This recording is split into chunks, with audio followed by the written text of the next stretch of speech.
Congressman Jason Chaffetz is the House Oversight Committee chairman. He is live here with us in New York. Good to see you, Chairman. Good morning. Okay, so let's start with that.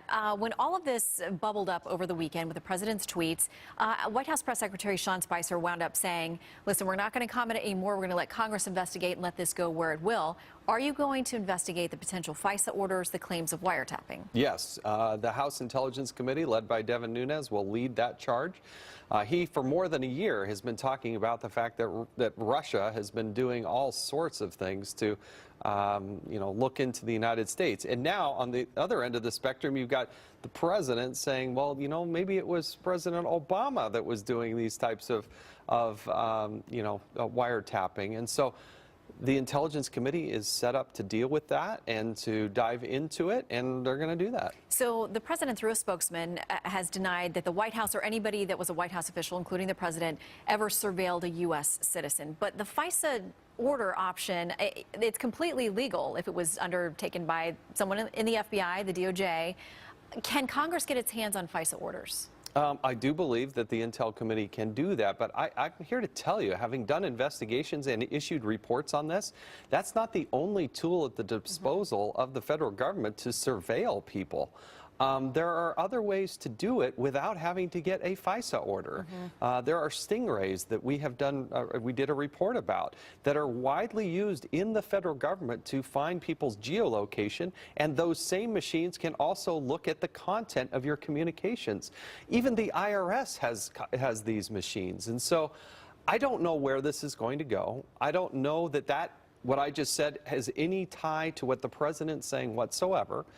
But does the federal government track Americans? They do. Have they done it without court orders? Yes, they do. And I've got evidence and proof that that does happen.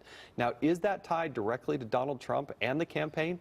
I don't know. Well, it's interesting you bring up the Stingray. So for people who don't know, that's a device that can be aimed at trying to gather information on somebody that may be allegedly guilty of something, but it can collect all kinds of innocent people in it as well. Yes. And law enforcement agencies don't have to use a warrant for that. They also don't have to disclose that they're using it.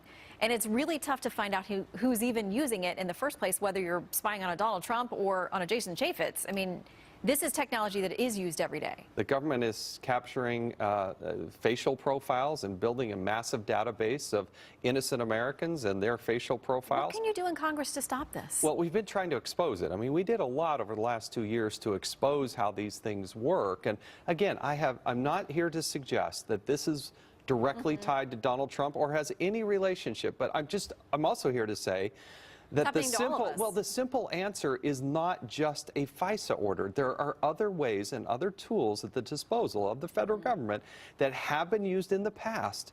Have they been used nefariously? Look, I had more than 40 Secret Service agents dive into my federal records against the law, a violation of federal law, and that's the conclusion of the Inspector General. And yet almost nothing happened. I didn't hear President Obama or anybody else get upset about that. I didn't see anybody fired when I had 40 Secret Service agents going after me. What about the targeting of innocent Americans by the IRS? So the Obama administration has a notorious record of this. Again, I'm not here to draw a conclusion, but I'm saying, has it happened in the past? Yes, it has. Yeah, and it should be nonpartisan in that all Americans should be concerned about that invasion of privacy. Now, we have a new Obamacare bill. Yes. So let's talk about that. Do you think the different factions will come together in the House, because you've got the Freedom Caucus, you've got the Republican Study Committee, very conservative folks who think this is just another entitlement.